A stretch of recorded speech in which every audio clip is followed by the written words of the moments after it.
Hello everyone, দেখো এদিকে বিকালবেলা বাসন নিয়ে চলে এসেছি মিনি পুকুরে। তো বাসনগুলো ধুয়ে নিব, কালকা ধোয়া হয় নাই, তো তার জন্য এখন ধুয়ে নিব, কারণ রাত্রে রান্না করব। তো ধুয়ে নিই। আর আমার মিনি পুকুরটা কেমন লাগছে কমেন্ট করে জানাবে কিন্তু।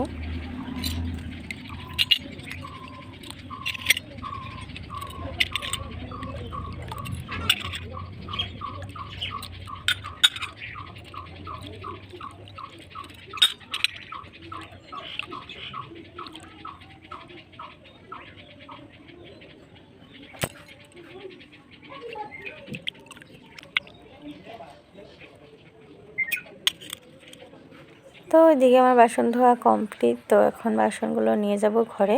আর এই যে জলও নিয়ে নিয়েছি কলসে। তো এই যে পাকঘরে চলে আসলাম, এখন বাসনগুলো রেখে দিব ভালো মতো।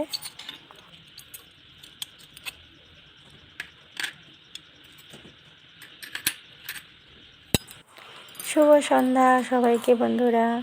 এখন আমি যে ঘরটা অল্প ঝাড়ু দিয়ে নিব, পাকঘরটা ঝাড়ু দিয়ে নিব। তো ওই যে ঝাড়ু দিয়ে নিচ্ছি পরিষ্কার করে।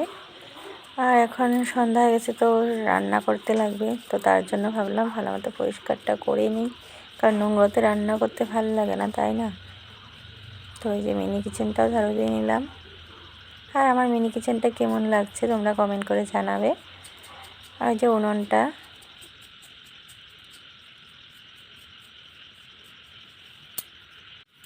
আর তোমাদের সাথে কথা বলতে বলতে আমার ঝাড়ু দেওয়া কমপ্লিট। তো ঝাড়ুটা রেখে দিলাম। আর ওই যে আমার ছোট্ট মোটো একটা ঘরটা কেমন লাগছে তোমরা কমেন্ট করে জানাবে।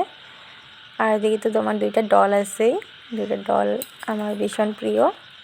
তো এদিকে আমি তোমাদের সাথে কথা বলতে বলতে উনুনটা জ্বালিয়ে নিলাম। তো এখন তো এদিকে কড়াইটাও বসিয়ে দিলাম। আজকে ভাজবো নিমকি, কারণ সন্ধ্যার সময় অনেক আমার বাইরের বস্তু খেতে ভালো লাগে। তো আমি তো দোকান থেকে আনবো না এখন, তাই ভাবলাম তো বাড়িতে বানিয়ে নিই। তো এই যে নিমকি আটার ডলাটা বানিয়ে শেপটা করে রেখেছিলাম আমি নিমকির। তো এখন খালি ভেজে নিব। তো এখানে তেলে আমি দিয়ে দিচ্ছি, আর কড়াইতে আমি তেল কিছু দিয়ে দিয়েছি। আর দেখো কি সুন্দর বলক এসেছে তেলে। জানি দূরের থেকে এত ভালো মতো বোঝা যাচ্ছে না, তো কিন্তু সুন্দর বলক এসেছে তেলে। তো এই যে ভেজে নিচ্ছি উল্টে পাল্টে করে, নাহলে একসাথে থাকলে বেশি পুড়ে যাবে, তো তার জন্য। আর মিনি কিচেনের জিনিসগুলো কেমন লাগছে তোমরা কমেন্ট করে জানাবে। আমার তো ভীষণ ভালো লাগছে। আর এই যে দেখো, এই যে উল্টে পাল্টে দিচ্ছি, কি সুন্দর ফুলে ফুলে উঠেছে, ভীষণ টেস্টিও হয়েছিল বন্ধুরা। আমি ভয়েস রেকর্ডিংটা পরে দিচ্ছি, তো তাই বলতে পারছি। তো এই যে ভালো মতো উল্টে পাল্টে দিচ্ছি। আর এদিকে কিন্তু আমার একবার ভাজা হয়েও গেছিলো, নামিয়ে নিয়েছি। তো এখন এটাও ভাজা হয়ে গেছে, তো নামিয়ে নিব এখন। এই যে ভালো মতো নামিয়ে নিচ্ছি, তেলটা পুরো করে।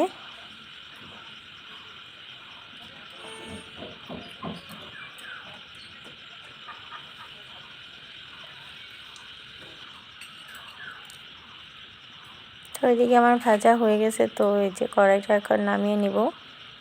তো কড়াইতে তেল আছে, তো ভালো মতো ধরতে লাগবে, তো তার জন্য ভালো মতো ধরে নিলাম। তো এই যে নামিয়ে নিচ্ছি। এখন ভাতের জন্য এই যে জল দিয়ে নিচ্ছি। তো এখন ভাতও বসিয়ে দিব। তো ওইদিকে ভাত বসিয়ে দিয়েছি। আর আমার না উনুনের মুখটা একটু বড়, তার জন্য এদিকে আমি যে ইটা দিয়ে নিয়েছি, কেচিটা। ভাতের গামলাটা বসাতে দিকদার হচ্ছিল, খালি পড়ে যাচ্ছিল, তার জন্য বলে এই কেচিটা দেওয়া। তো কালকে উনুনের মুখটা অল্প ছোটো করব, কারণ অনেক বড় হয়ে গেছে আর জিনিসগুলো অনেক ছোট ছোট, তো তার জন্য ভালো মতো বসতে চায় না। তো ওইদিকে আমি কিন্তু চালও দিয়ে দিয়েছিলাম। তো ওইদিকে কিন্তু আমার ভাত প্রায় হয়েই গেছে। তো ওইদিকে আমি ডালের জন্য কড়াইতে জল দিয়ে নিচ্ছি, আর কড়াইটা কিন্তু ভালো মতো ধুয়ে নিয়েছি। তো এদিকে আমার ভাত হয়ে গেছে, নামিয়ে নিয়েছি। আর ওদিকে আমি কড়াইটা বসিয়ে দিয়েছি, এখন ডালটা দিয়ে দিচ্ছি। আজকে ডাল সিদ্ধ ভাত বানাবো। ওদিকে ডালও কিন্তু প্রায় সিদ্ধ হয়েই যাচ্ছে। তো ডালের ফেনাটা কিন্তু আমি ফেলিয়ে দিয়েছি, ওটা তোমাদেরকে দেখানো হয় নাই। তো এদিকে লবণ দিয়ে দিচ্ছি ডালে, ডাল সিদ্ধ করব, তো তার জন্য। এদিকে প্রায় সিদ্ধ হয়ে গেছে, তো অল্প হলদি দিয়ে দিচ্ছি, না রঙটা না হলে ভালো লাগে না, তার জন্য। আর ওই যে আমার হলদি মশলা ধোয়া ঝুড়িটা কেমন লাগছে তোমরা কমেন্ট করে বলবে। এটা আমি নিজে বানিয়েছি বাড়িতে, কি সুন্দর, ধরার মতনও আছে, ভীষণ কিউট। এই জিনিসটা আমার অনেক কিউট লাগছে। তো এদিকে আমি সার্ভ করে দিয়েছি টেবিলে। তো এখন আমি ভাত বেড়ে নেব এদিকে।